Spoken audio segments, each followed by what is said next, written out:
कितने ही रोचक और आश्चर्यचकित कर देने वाली कलाएं धीरे धीरे हमारे भारत से लुप्त हो गई, क्योंकि हम इन रोचक कलाओं करतबों को खुद में संजोकर रख ही नहीं पाए। पर कुछ लोग आज भी हैं जिन्होंने पीढ़ी दर पीढ़ी मिले इस विरासत को मजबूत हौसले से खुद में बचाए रखा। नुक्कड़ नाटक जैसी परंपराएं तो कब की विलुप्त हो चुकी है, परंतु नुक्कड़ की गलियों में आज भी सर्कस जैसे करतब करते कुछ रोचक कलाकारों को देखा जा सकता है, जिनमें न हौसलों की कमी दिखती है न कलाओं की। पेट की आग कहें या बदकिस्मती कहें, दोनों अपने आप में एक मायने जरूर निकालते हैं। जी हाँ, इस वक्त मैं इसे विचित्र ही कहूँगा, क्योंकि पेट की आग ऐसी होती है कि किसी भी काम को करने के लिए वो कोई व्यक्ति तनिक भी नहीं झिझकता है और वो उस काम को कर देता है। ये काम करने वाले छोटे छोटे बच्चे हैं जो कि बाहर प्रदेश से आए हुए हैं और यहाँ रांची में आकर के अपनी कला का प्रदर्शन करते हैं और 2 वक्त की रोटी ये जुगाड़ करते हैं। कहाँ से आप लोग आते हैं ये सर्कस का दिखाने के लिए? बिलासपुर से। छत्तीसगढ़। क्या नाम है आपका? तो इन बच्चों को स्पेशल ट्रेनिंग दी जाती है क्या? सिखाते हैं आप लोग? कैसे, कितने महीने ट्रेनिंग दी जाती है? ये 5 साल से ट्रेनिंग हो जाता है। 5 साल के बच्चे हो जाते हैं तो ट्रेनिंग दी जाने लगती है। तो इतना हार्ड इन लोग जो वर्क करते हैं, क्या कभी गिरने उड़ने का खतरा? जैसे गिरते हैं तो हम लोग नीचे रहते हैं, पकड़ लेते हैं, अपना गिरने नहीं देते हैं। अच्छा, कभी आपने ये नहीं सोचा कि ये काम छोड़कर, ये बच्चे आपके अपने हैं?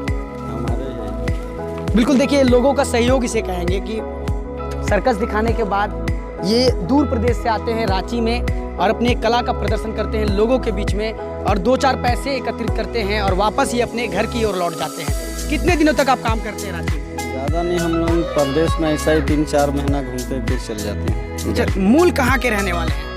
हम लोग वही चापा जांजगीर बिलासपुर के। छत्तीसगढ़ पड़ता है, छत्तीसगढ़ इलाका पड़ता है। और ये जो करतब होता है ये आप भी दिखाते हैं या फिर सिर्फ बच्चे दिखाते हैं? हम लोग दिखाए थे, लेकिन हम लोग दिखा के छोड़ दिया। अब हम बच्चे को अपना ट्रेनिंग दे रहे हैं। इसे अपना खानदानी काम पहले से चलता आ रहा है और ये चलते ही रहेगा। आपके खानदान में सभी लोग मतलब सर्कस दिखाया करते हैं? बहुत से हैं, जैसे बहुत गांव में रहते हैं, अपना अपना सब दिखाते हैं। जैसे हम लोग भी अपना जुगाड़ पानी पेट के लिए अपना तो दिखाना तो पड़ेगा ही। दूर प्रदेश आप लोग मतलब ये कला दिखाने के लिए आते हैं?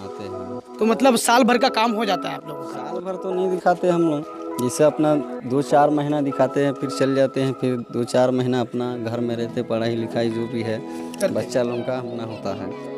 अभी मैं अपने दर्शकों को ये बताना भी चाहूँगा कि हाल ही के दिनों में लॉकडाउन खत्म हुआ है, यानी कि कोरोना, एक तरह से हम कह सकते हैं कि कोरोना के समय में किस तरह से इन्होंने सरवाइव किया वो भी इनसे जानते हैं, क्योंकि कोरोना था तो बाहर निकलना मना था। तो आप लोग घर लौट गए थे? घर लौट गए थे और कुछ खाने पीने का व्यवस्था भी नहीं था, तो हम लोग सोचे कि चलो कुछ लॉकडाउन, गाड़ी मोटर सब खुल ही गया है, तो अपना कुछ पेट चलाने के लिए कुछ बाहर निकल जाए, यही हमारा। तो अभी लॉकडाउन जब से खत्म हुआ उसके बाद से आप लोग आए हो? लॉकडाउन जैसा एक 10-15 दिन खुल ही गया था, उसके बाद आए थे हम लोग। उसके बाद आप लोग यहाँ पे आए हैं। तो देखिए लॉकडाउन ने सभी को रुलाया और ये एक छोटी सी बच्ची है, ये भी करतब दिखाती है। मैं कैमरामैन को बोलूँगा इस बच्ची को भी दिखाए। ये भी अपने स्तर से जो है जितना ये करतब दिखा पाती है, लोगों को रिझा पाती है, उतना ये प्रयास करती है। और ये सर्कस इन्होंने जो है लक्ष्मी नगर में इन लोग दिखाया है, पंडरा थाना क्षेत्र में लक्ष्मी नगर इस जगह का नाम है। और यहाँ पर इन्होंने कला दिखाया है और स्थानीय लोगों ने सहयोग भी किया है इन्हें भरपूर। तो इसी तरह से अगर जो लोग सर्कस दिखाया करते हैं सड़कों पर और कला का प्रदर्शन करते हैं, खतरनाक स्टंट किया करते हैं, तो अगर लोग सक्रियता दिखाएंगे और इन्हें सपोर्ट करेंगे तो कहीं ना कहीं ऐसे लोग अपने आप को असहज महसूस नहीं करेंगे। यदि आप भी उनके जुनूनी करतबों को देखेंगे तो ये रोचक कलाकार आपको भी ओलंपिक खेलों के मेधावी खिलाड़ी से नजर आने लगेंगे और आप खुद को ये सोचने से रोक नहीं पाएंगे कि जिन मेडलों की भूख भारत को ओलंपिक जैसे खेलों में होती है, उन्हें तो ये चुटकियों में मिटा सकते हैं। बस इन अल्हड़ बहती धाराओं को सही दिशा में मोड़ने की जरूरत है। फिर तो ऐसे मिले सम्मान की कीमत वो ओलंपिक में जीते हुए मेडलों से अदा करेंगे, जिससे उनका आत्मसम्मान तो बढ़ेगा ही, ओलंपिक जैसे विश्व स्तरीय खेलों में भारत प्रबल दावेदार सा उभरेगा। तो उस बच्ची से भी मिलवाऊंगा जो बच्ची पतली रस्सी पे एक तरह से कह सकते हैं कि मौत के मुंह में घुसती है और न जाने दिन भर में ये कितनी बार मौत के मुंह में घुसती है और निकलती है। बेटा कितने दिनों से ये करतब दिखा रहे हो? 5 साल। 5 साल से तुम कर रहे हो इसको। तुम्हारी एज कितनी हो रही है? 7 साल हो रही है। तो कैसे, मतलब ये इतना कला तुम कैसे, डर नहीं लगता तुमको? अच्छा, डर नहीं लगता तुमको। तो ये कला जो है मम्मी पापा सिखाते हैं? मम्मी पापा मतलब पढ़ने जाते हो, पढ़ाई करते हो? आगे बड़ा होकर के क्या बनना चाहते हो? बड़ा होकर? हाँ, मतलब कुछ होगा ना कि बड़ा सर्कस दिखाना है? हाँ। बड़ा सर्कस दिखाना है। अच्छा, वैसे नाम क्या है तुम्हारा? सोनिया। स्कूल जाते हो कभी पढ़ने? बिल्कुल। देखिए, इन बच्चों को देख करके जो है 1 मिनट के लिए इंसान, उसके आत्मा जो अंदर है वो कचोट जाती है इंसान की, और मेरी भी आत्मा कचोट रही है इसे देख करके कि इसके पढ़ने लिखने की उम्र के दिन में जो है, ये हमारे देश की स्थिति है, हालात है, क्योंकि हम इन्हें दोष नहीं दे सकते, क्योंकि ये अपने पेट की आग बुझाने के लिए बाकायदे मेहनत करते हैं, और मेहनत करते हैं तो लोगों का सहयोग भी इन्हें मिलता है। तो ये हमारे देश की स्थिति है। तो इस तरह से जो बच्चे हैं जो अपने जीवन में कुछ करना चाहते हैं और उन्हें इस समय हेल्प नहीं मिलता है, तो ये बहुत ही दुर्भाग्यपूर्ण है। यद्यपि शिक्षा का महत्व किसी के लिए भी आज के युग में कम नहीं आंका जा सकता, पर यह भी जरूरी नहीं कि हर कोई पढ़ लिख कर डॉक्टर, इंजीनियर या ऑफिसर ही बने। पर इन रोचक करतब करते बच्चों के जीवन में भी शिक्षा का उतना ही महत्व है जितना चंद्रमा की रोशनी में सूरज का। परंतु ब्रह्मांड में चंद्रमा का महत्व भी कभी कम नहीं आंका जा सकता। उसी प्रकार इनके रोचक करतब भी हम सभी के लिए कुछ इसी प्रकार महत्वपूर्ण। कैसा लगा आप लोगों को सर्कस देख करके? बहुत अच्छा लगा। हेल्प किया आप लोगों ने?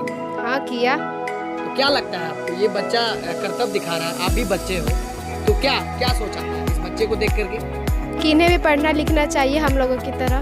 तो ये पढ़ लिख क्यों नहीं पढ़? मजबूरी है, इनके पास पैसे नहीं है, खाने पीने के लिए कुछ नहीं है, पहनने उन्हें कुछ चीज़ के लिए इन्हें पास कुछ नहीं, कोई सुविधा नहीं है। सरकार को इन्हें कुछ देना चाहिए, कुछ हेल्प करना चाहिए, हाँ, ताकि हम लोग की तरह पढ़ लिख पाए। बिल्कुल। कैसा लगा आपको देख करके?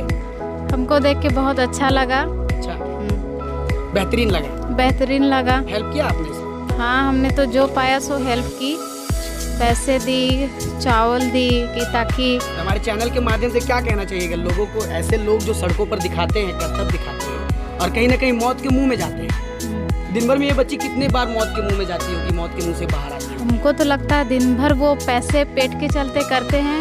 ताकि यही कहना चाहती हूँ कि सारे जो भी देखते हैं ये कुछ ना कुछ तरीके से इनकी हेल्प करे, चाहे पैसे दे के, चाहे इनको अनाज दे के, कुछ ना कुछ करे, ताकि इन लोग भी जो अपने पेट के लिए इतना मेहनत कर रहे हैं उसका हेल्प हो सके। आज इसे ऐसे समझने का प्रयास करते हैं, आज इतनी महंगाई के युग में क्या इतनी सस्ती मनोरंजन कोई हमें और हमारे बच्चों को दे पाएगा?